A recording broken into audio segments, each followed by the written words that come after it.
इस वक्त की बड़ी खबर के साथ करें।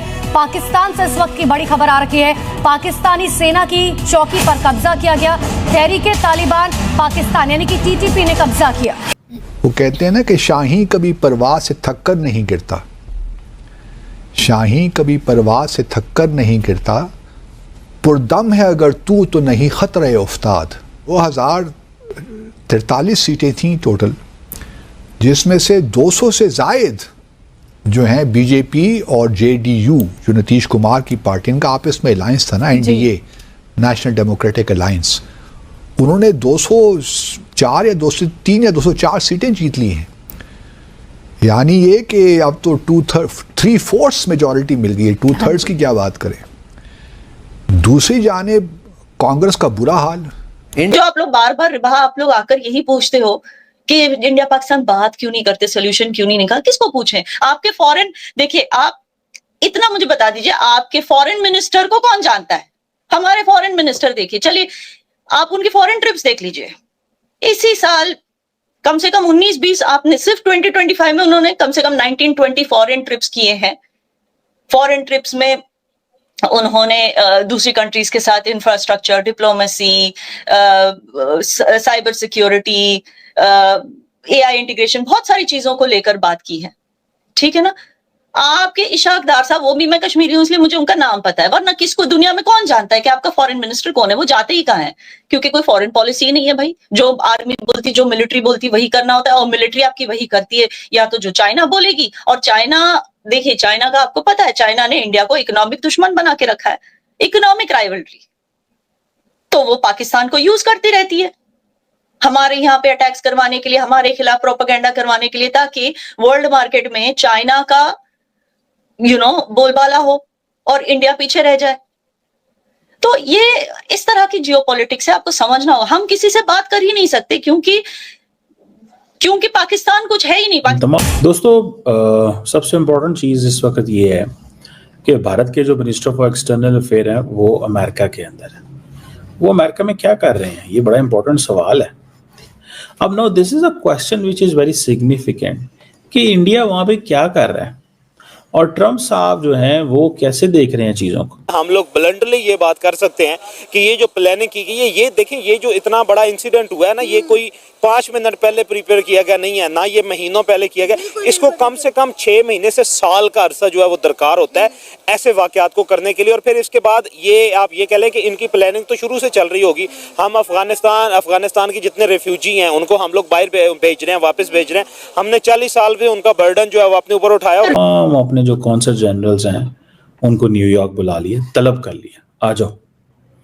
और फिर क्या होगा वहां पे, ये मैंने इनकी तस्वीर देखी, फिर क्या होगा और कैसे होगा।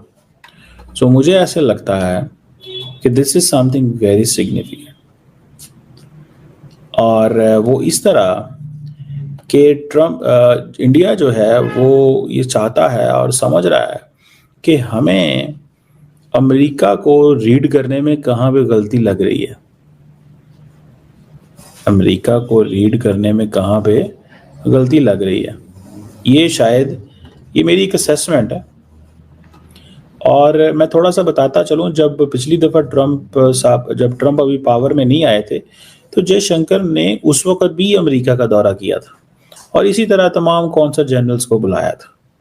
और ये 2-3-4 दिन दिसंबर के आखिरी दिनों में वहाँ पे रहे थे। और मुझे याद है इनकी मुलाकात हुई उनसे, national security adviser Jake Sullivan से।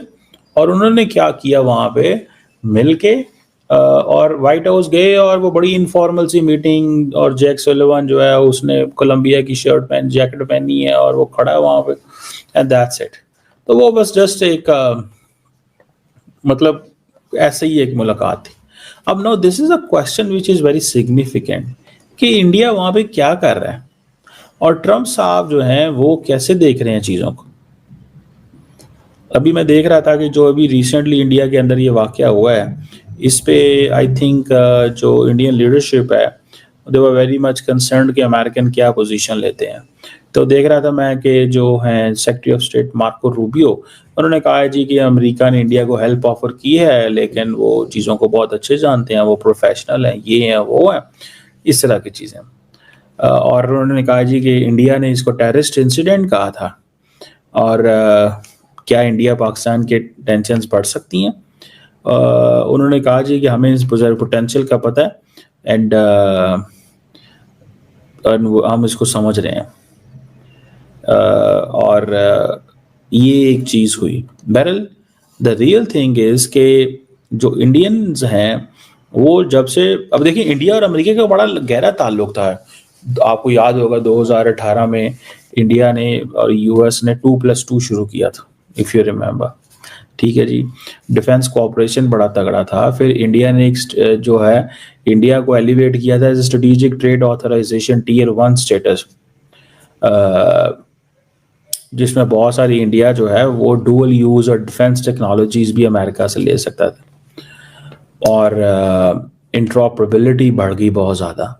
अब यकदम वो चीज़ें ख़राब हो गई। अब बेसिकली इस सारे साल को रिव्यू करने के लिए जयशंकर साहब वहाँ पहुँचे हुए हैं। नाज़रीन इकराम, खौफनाक तसादुम की राह हमवार हो चुकी है। पाकिस्तान के सबर का पैमाना बहुत पहले से लबरेज था। आज बाज़ाब्ता तौर पर तालिबानी रिजीम, उनकी हठधर्मी और उनकी सहूलतकारी की वजह से TTP ने एक और रेड लाइन क्रॉस की है। इंडिया के हाथों में तो ज़रूर आएंगे, इसलिए उनको पैसे की ज़रूरत है और हिंदुस्तान पैसे के थ्रू काम करेगा उनके साथ। ये इतना अमेरिका का नहीं है। ये एक्चुअली बात हुआ ये है मेरे ख्याल में, हालांकि इट्स वेरी अर्ली।